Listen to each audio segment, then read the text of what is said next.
Let's roll. As far as landing spots for Mr. Romo, we know the Bills and Chiefs are now out of the running. We know the Jets and 49ers are still in need of quarterbacks, and we've heard rumors, of course, of Denver and Houston. Our Jeff Darlington reported on SportsCenter this morning that Tony Romo will take his time making a decision about the future. Max, in your opinion, what's the best fit for Romo? Houston. And look, I know the relationship with Jerry Jones is not the normal situation with Romo, where if they get rid of you for the young guy, it's basically because of injury. Maybe you want to get him back, stay in state and go at him. I know it's not that situation. In fact, that situation, which should elevate the appeal of Houston, actually depresses it in this case. However, in terms of just looking at the best fit, Houston has a better offensive line than Denver, for example, the team that most others point to, although Herm Edwards, of course, coach, was on our show yesterday and at other times pointing to Buffalo. There are various other teams that would love to have Romo. But if you look at Denver, which is the likely competition, their offensive line was much more of a mess. Houston, warm weather city, indoors, better O-line than Denver. Their defense was maybe the best in the NFL, and they're getting J.J. Watt back. They have skills position players like DeAndre Hopkins who play at an elite level, who just need a quarterback to get them the ball. And by the way, they play in a weak division, making it more likely to make the playoffs and have an easier road to a potential Super Bowl. I don't think Romo will stay healthy all of next year. I wish he would have stayed in Dallas as a backup. I thought it was better for him and better for them. But if he's going to go anywhere, and now we know he will, Houston is the best fit. As far as I'm concerned, I think it's the Denver Broncos, easily. You know why? Because we don't know what Houston's going to do. They've been 9-7. They've gotten to the playoffs. The AFC South is a weaker division, fair enough. But I'm talking about a legitimate shot at a Super Bowl title. We're going to talk about the New England Patriots, some of the moves that they've made to buffer their already championship roster. You know the Pittsburgh Steelers aren't going anywhere. Martavis Bryant is coming back. You look at the AFC West, you got to pay attention to Kansas City and the Oakland Raiders with Derek Carr coming back. If you are the Denver Broncos, the number 4th ranked defense overall, number 1 against the pass, has to improve its run defense, no doubt. But the elements, the ingredients, the components are there on the defensive side of the ball. Your question mark is offense. And when you look at Demaryius Thomas and you look at an Emmanuel Sanders and you look at a C.J. Anderson, who will be returning after getting injured last year, you have to take into account that they have a championship squad because these individuals got rings on their fingers. They've already been there. They've done it. Plus, you have an elite executive in John Elway who knows what components are needed in order to capture a Super Bowl championship.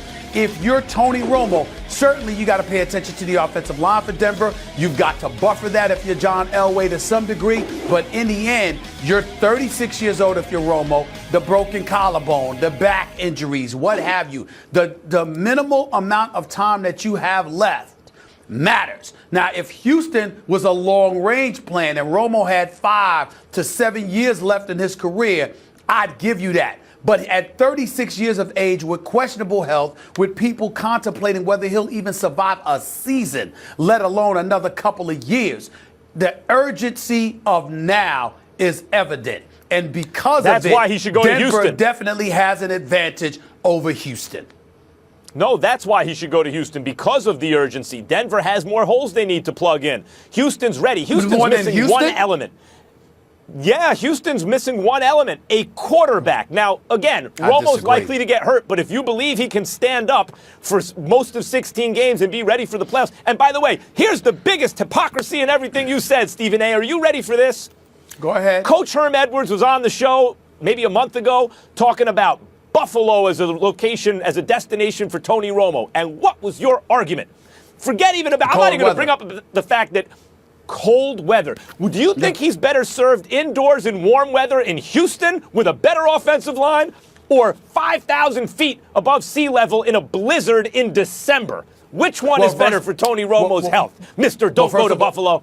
Well, first of all, you are absolutely right. I applaud you for once quoting me accurately, because that is exactly what I said. Bravo. Way to go. Way to go, Mr. Columbia. Way to go. But here's the reality. Thank you very much. There you go. But here's the reality. You're talking Super Bowl title here.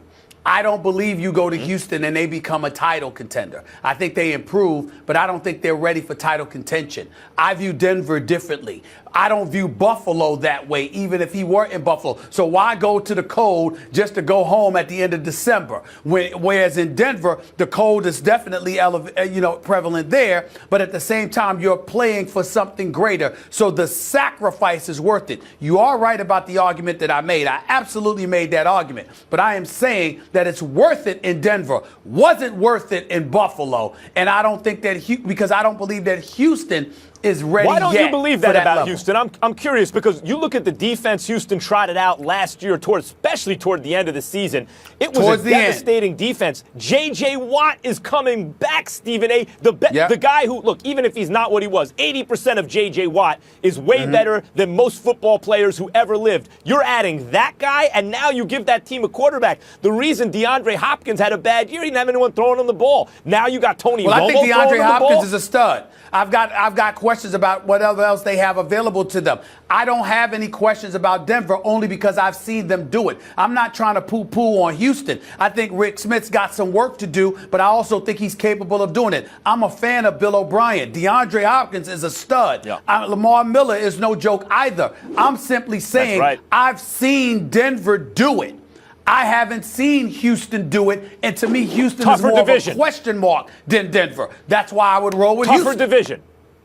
Tougher division. Definitely Denver the NFC. They're definitely the AFC West, no doubt. But so you're putting all your eggs in the "I haven't seen them do it yet" basket. That's why they need Romo, so they can do it. Because it matters to me what I see from the components around him. Romo needs assistance. I can't have question marks about those other dudes. I need the pieces around Romo not to be question marks. And I'm saying they're not question marks in Denver. I believe they are outside of DeAndre Hopkins in Houston. Yep. Houston did give up fewer sacks, though. Slightly better O-line there, which we know obviously is imperative for Tony Romo in that back. But it was Simeon and Paxton Lynch quarterbacking for them, too. Might have held the ball on a little bit too long. That's a good point, Mr. Stephen A. Smith. We have much more on Tony Romo coming up a little later in the show, but we want to know what you guys think at home about Romo's legacy. Does he belong in the Cowboys Ring of Honor? Go on Twitter now, vote. We want to see those results a little later in the show.